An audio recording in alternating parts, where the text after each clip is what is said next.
So, ayun guys, no. So, may naisipan lang ako guys.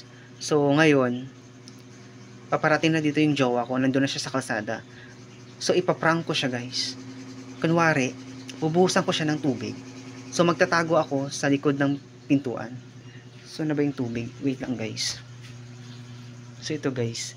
So, bubuhusan ko siya ng tubig.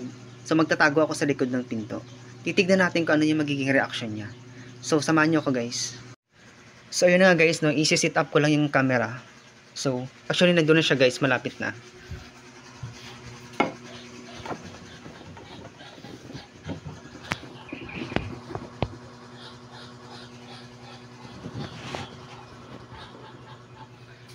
So, ayun guys, wag kayong maingay guys.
Hype na yan guys, wala pala akong jowa.